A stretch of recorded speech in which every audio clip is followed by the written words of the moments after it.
Hello दोस्तों, आप सभी का स्वागत है आपके अपने YouTube चैनल टीम विशाल एजुकेशन पर। आज की इस वीडियो में हम राज्यसभा से संबंधित टॉप 40 सबसे महत्वपूर्ण प्रश्न करने वाले हैं और ये वीडियो का पार्ट 2 है, जिसमें प्रतियोगी परीक्षाओं में बार बार पूछे जाने वाले प्रश्न शामिल किए गए हैं। अगर आप किसी भी एग्जाम की तैयारी कर रहे हैं तो ये वीडियो आपके लिए काफ़ी ज़्यादा यूजफुल रहने वाली है। इसलिए वीडियो को आप शुरू से अंत तक जरूर देखें, क्योंकि हर प्रश्न आपके एग्जाम में काम आ सकता है। तो बिना किसी देरी के चलिए शुरू करते हैं आज के पहले प्रश्न से। तो स्वतंत्र भारत के राज्यसभा के प्रथम सभापति कौन थे? तो इस प्रश्न का राइट आंसर हो जाएगा option B, doctor S Radhakrishnan. तो दोस्तों, स्वतंत्र भारत में राज्यसभा के प्रथम सभापति जो थे वो डॉक्टर एस राधाकृष्णन थे। स्वतंत्र भारत के प्रथम उपराष्ट्रपति डॉक्टर सर्वपल्ली राधाकृष्णन थे। क्योंकि उपराष्ट्रपति ही राज्यसभा का पदेन सभापति होता है, इसलिए वे ही स्वतंत्र भारत के प्रथम राज्यसभा सभापति भी थे। उन्होंने 1952 से 1962 तक उपराष्ट्रपति एवं राज्यसभा के सभापति के रूप में कार्य किया था। राज्यसभा के संदर्भ में निम्नलिखित में से कौन सा कथन सही है? इसके 1/3 सदस्य प्रति 2 वर्ष में अवकाश प्राप्त करते हैं। ठीक है। इसके आधे सदस्य प्रति 2 वर्ष में अवकाश प्राप्त करते हैं। गलत। इसके आधे सदस्य प्रति 3 वर्ष में अवकाश प्राप्त करते हैं। ये भी गलत है। इसके 1/3 सदस्य प्रति 3 वर्ष में अवकाश प्राप्त करते हैं। ये भी गलत है। तो इसमें से सही कथन पूछा है तो सही हो जाएगा हमारा ऑप्शन ए, कि इसके 1/3 सदस्य प्रति 2 वर्ष में अवकाश प्राप्त करते हैं। राज्यसभा एक स्थायी सदन है, इसलिए इसे कभी भंग नहीं किया जाता। राज्यसभा के प्रत्येक सदस्य का कार्यकाल 6 वर्ष का होता है, लेकिन सदन की निरंतरता बनाए रखने के लिए हर 2 वर्ष बाद इसके 1/3 सदस्य सेवानिवृत्त हो जाते हैं और उनकी जगह नए सदस्य चुने जाते हैं। निम्नलिखित में से कौन राज्यसभा की एकांतिक शक्ति के अंतर्गत आता है? राइट आंसर हो जाएगा ऑप्शन ए, अखिल भारतीय सेवाओं का सृजन। तो राज्यसभा को कुछ विशेष शक्तियां प्राप्त हैं जो लोकसभा को नहीं हैं। अनुच्छेद 312 के अनुसार यदि राज्यसभा अपने उपस्थित एवं मतदान करने वाले सदस्यों के 2/3 बहुमत से प्रस्ताव पारित कर दे तो संसद नई अखिल भारतीय सेवाओं का सृजन कर सकती है। इसलिए अखिल भारतीय सेवाओं का सृजन राज्यसभा की एक एकांतिक शक्ति है। निम्नलिखित में से किसके संबंध में राज्यसभा को लोकसभा के अपेक्षाकृत अधिक अधिकार प्राप्त हैं? राइट आंसर हो जाएगा इस प्रश्न का ऑप्शन सी, नई अखिल भारतीय सेवाओं का गठन करना। तो सामान्यतः लोकसभा और राज्यसभा को विधायी कार्यों में लगभग समान शक्तियां प्राप्त हैं, लेकिन कुछ मामलों में राज्यसभा को विशेष अधिकार दिए गए हैं। अनुच्छेद 312 के अनुसार राज्यसभा विशेष बहुमत से प्रस्ताव पारित करके नई अखिल भारतीय सेवाओं के गठन की अनुशंसा कर सकती है और यह शक्ति राज्यसभा की विशेष या एकांतिक शक्ति है। राज्यसभा को कौन ऐसे अनन्य अधिकार प्राप्त हैं जो लोकसभा को प्राप्त नहीं हैं? राज्य सूची के किसी विषय को राष्ट्रीय महत्व का घोषित करना, अखिल भारतीय सेवा स्थापित करने का अधिकार संघ सरकार को देना, या फिर ये दोनों, या फिर कोई नहीं। तो राइट आंसर हो जाएगा इस प्रश्न का ऑप्शन सी, ये दोनों। तो राज्यसभा को संविधान द्वारा कुछ विशेष अधिकार दिए गए हैं जो लोकसभा को प्राप्त नहीं हैं।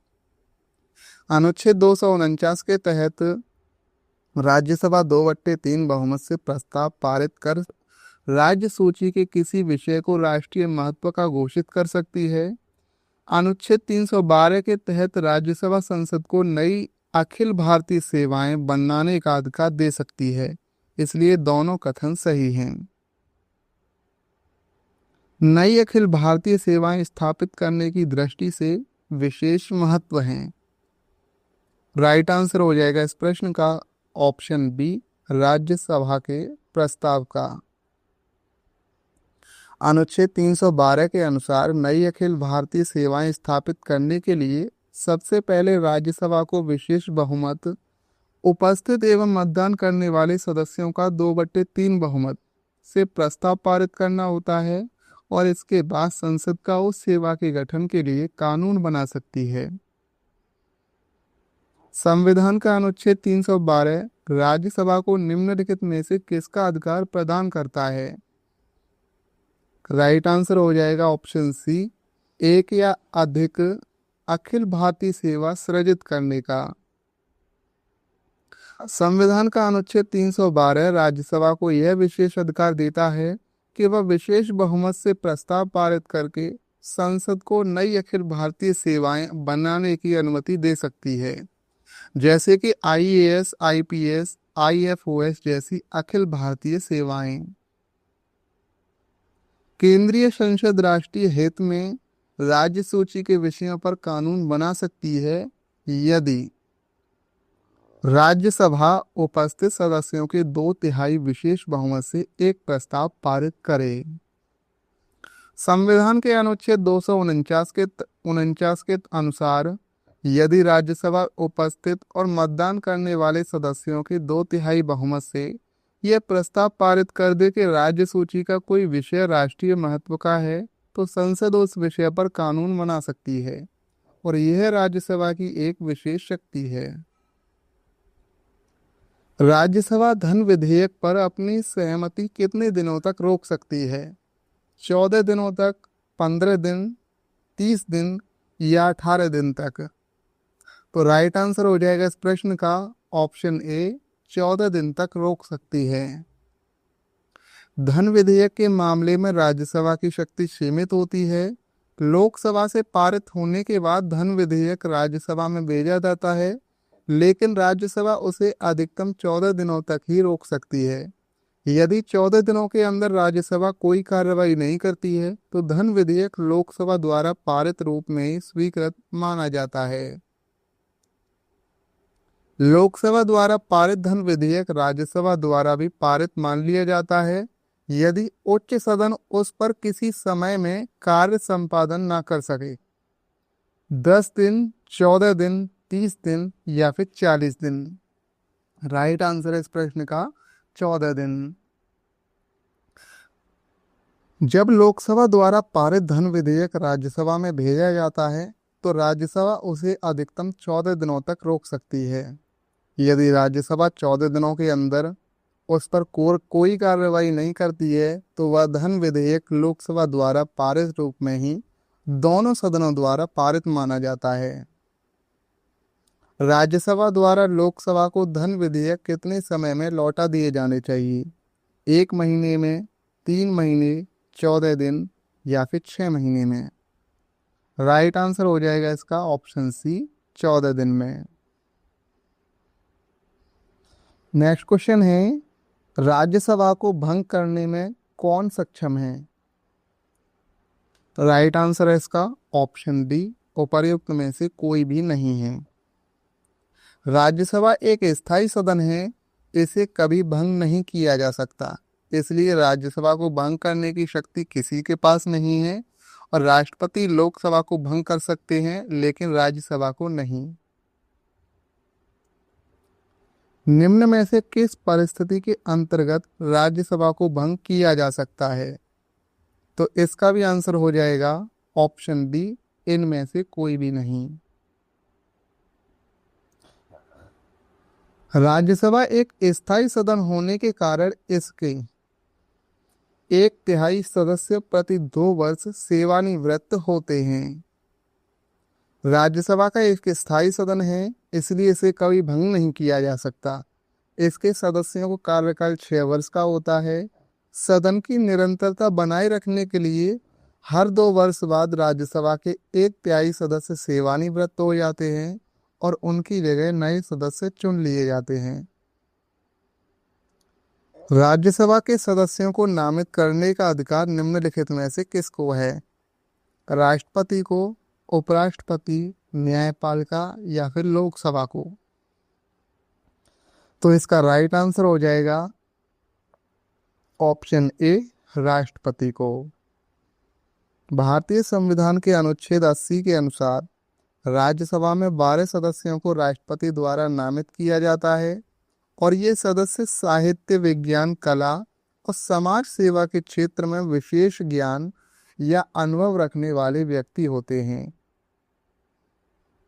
राष्ट्रपति द्वारा राज्यसभा के लिए कला, साहित्य, विज्ञान आदि क्षेत्रों से 12 सदस्यों को मनोनीत करने की व्यवस्था भारतीय संविधान के किस अनुच्छेद के अंतर्गत आता है? राइट आंसर हो जाएगा इस प्रश्न का ऑप्शन बी, अनुच्छेद 265 के अंतर्गत। भारतीय संविधान के अनुच्छेद 80 में राज्यसभा की संरचना का वर्णन किया गया है और इसी अनुच्छेद के तहत राष्ट्रपति को अधिकार दिया गया है कि वह कला, साहित्य, विज्ञान और समाज सेवा के क्षेत्र में विशेष ज्ञान या अनुभव रखने वाले 12 सदस्यों को राज्यसभा के लिए नामित कर सकते हैं। निम्नलिखित में से किसमें राज्यसभा की कोई भूमिका नहीं होती है? तो इसका राइट आंसर हो जाएगा ऑप्शन बी, अध्यक्ष के निर्वाचन में। लोकसभा के अध्यक्ष का चुनाव केवल लोकसभा के सदस्य अपने से करते हैं, इसमें राज्यसभा की कोई भूमिका नहीं होती है। जबकि उपराष्ट्रपति के निर्वाचन में लोकसभा और राज्यसभा दोनों सदस्य भाग ले सकते हैं। राष्ट्रपति के महाभियोग में संसद के दोनों सदनों की भूमिका होती है और सर्वोच्च न्यायालय के मुख्य न्यायाधीश को हटाने में संसद के दोनों सदनों की भूमिका होती है। नेक्स्ट प्रश्न है, राज्यसभा भंग नहीं हो सकती, सर्वोच्च न्यायालय की सलाह पर भंग हो सकती है, मंत्रिपरिषद की सलाह पर राष्ट्रपति द्वारा भंग की जा सकती है, लोकसभा व राज्यसभा विधायिका की सलाह पर राष्ट्रपति द्वारा भंग की जा सकती है। इस प्रश्न का राइट आंसर है ऑप्शन ए, कि राज्यसभा कभी भंग नहीं हो सकती है। नेक्स्ट प्रश्न है, राज्यसभा है एक स्थायी सदन, अस्थायी सदन, वह सदन जिसका प्रमुख प्रधानमंत्री होता है, वह सदन जिसका कोई प्रवक्ता नहीं होता। तो इसका राइट आंसर है ऑप्शन ए, कि राज्यसभा एक स्थायी सदन है। राज्यसभा को स्थायी सदन कहा जाता है क्योंकि इसे कभी भंग नहीं किया जा सकता। इसके सदस्यों का कार्यकाल 6 वर्ष का होता है और प्रत्येक 2 वर्ष बाद 1/3 सदस्य सेवानिवृत्त होते हैं।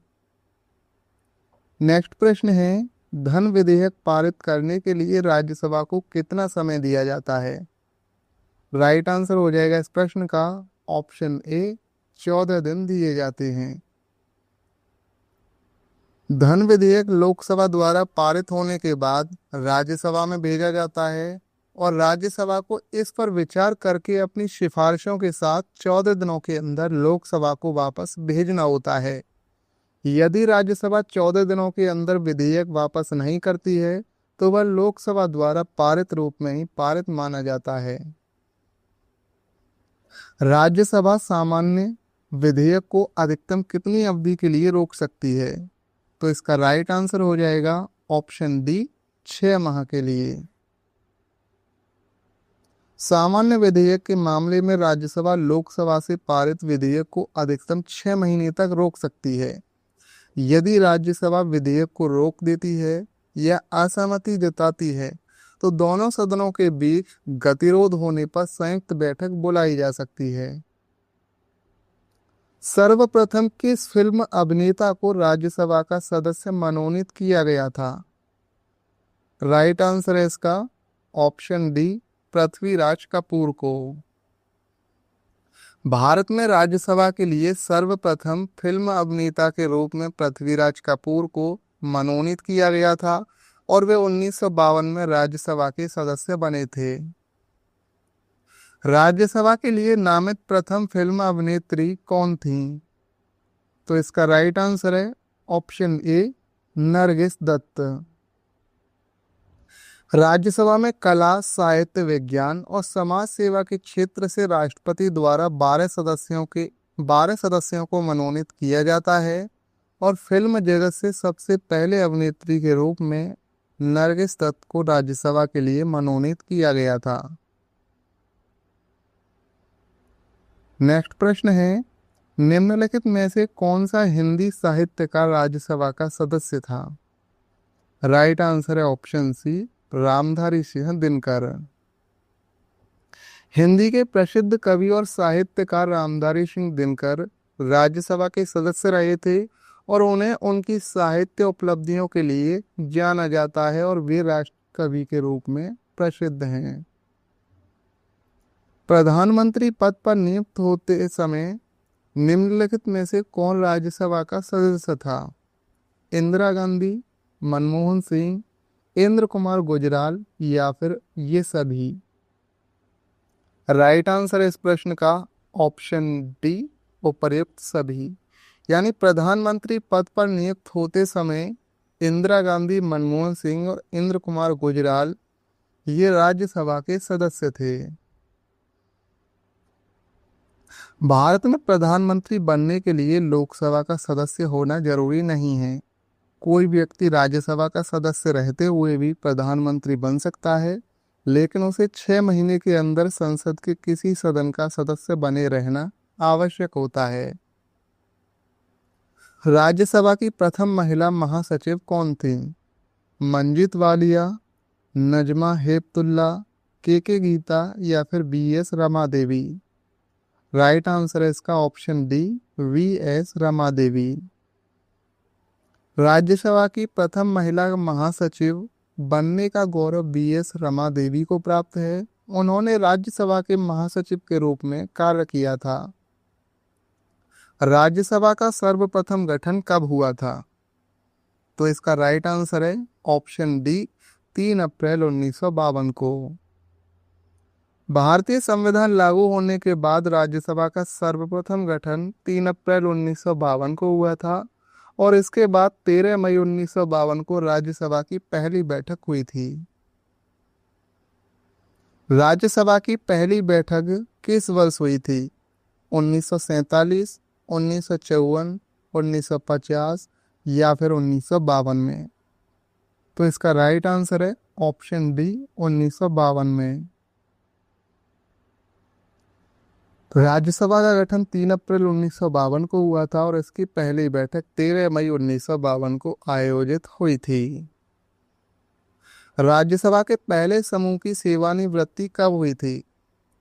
राइट आंसर है ऑप्शन बी, 2 अप्रैल 1954 को। राज्यसभा एक स्थायी सदन है, इसलिए इसे भंग नहीं किया जाता। इसके सदस्यों का कार्यकाल 6 वर्ष का होता है और सदन की निरंतरता बनाए रखने के लिए प्रत्येक 2 वर्ष बाद 1/3 सदस्य सेवानिवृत्त होते हैं। नेक्स्ट क्वेश्चन है, राज्यसभा भंग कब की जाती है?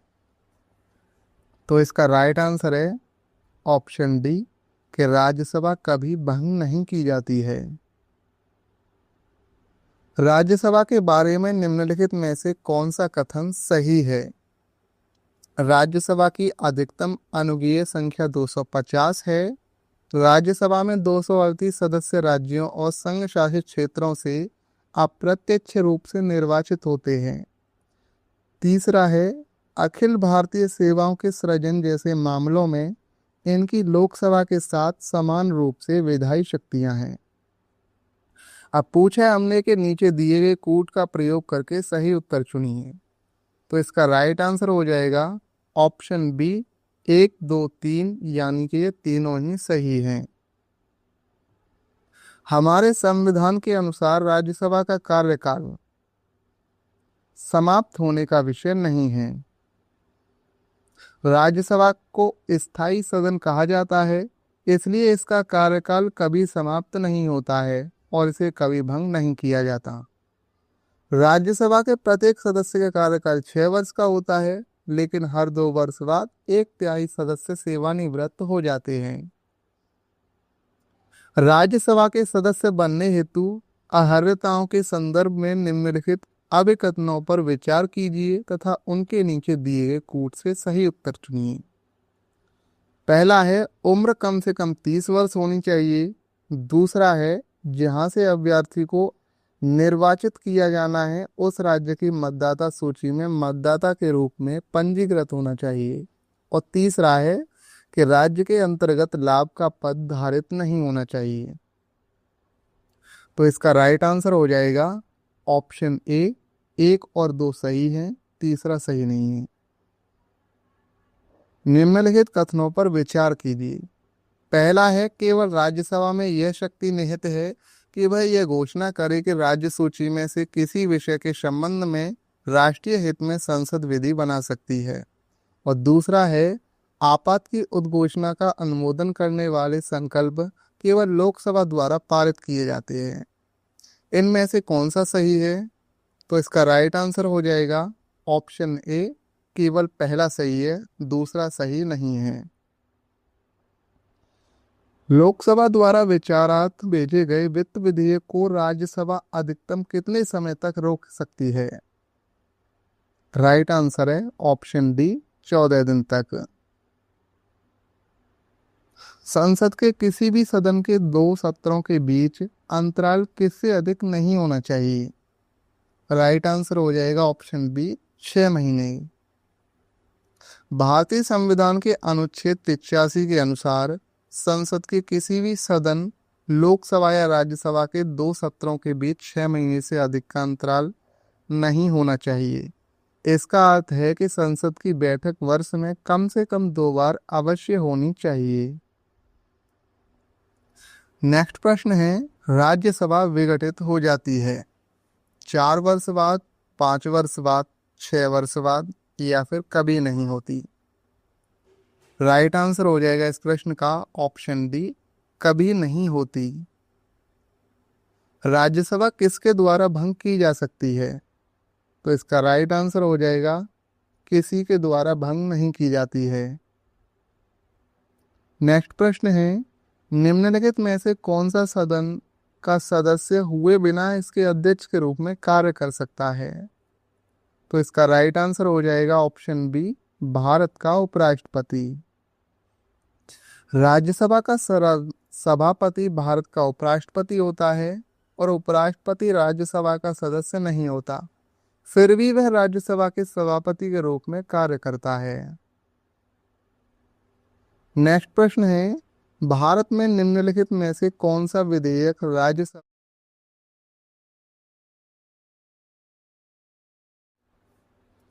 धन विधेयक, साधारण विधेयक, संविधान संशोधन विधेयक या फिर संविधान संशोधन और साधारण विधेयक दोनों? राइट आंसर हो जाएगा इसका ऑप्शन ए, धन विधेयक। तो भारत में धन विधेयक केवल लोकसभा में ही प्रस्तुत किया जा सकता है, इसे राज्यसभा में पुनः स्थापित नहीं किया जा सकता। जबकि साधारण विधेयक लोकसभा या राज्यसभा किसी भी सदन में प्रस्तुत किया जा सकता है और संविधान संशोधन विधेयक लोकसभा या राज्यसभा किसी भी सदन में प्रस्तुत किया जा सकता है। तो दोस्तों, आज की इस वीडियो के पार्ट 2 में हमने राज्यसभा से संबंधित टॉप 40 सबसे महत्वपूर्ण प्रश्नों को कवर किया है। अगर ये वीडियो आपके लिए हेल्पफुल रही हो तो वीडियो को लाइक करें, शेयर करें और चैनल को सब्सक्राइब करना ना भूलें। तो चलिए मिलते हैं एक और नई वीडियो के साथ। धन्यवाद। जय हिंद।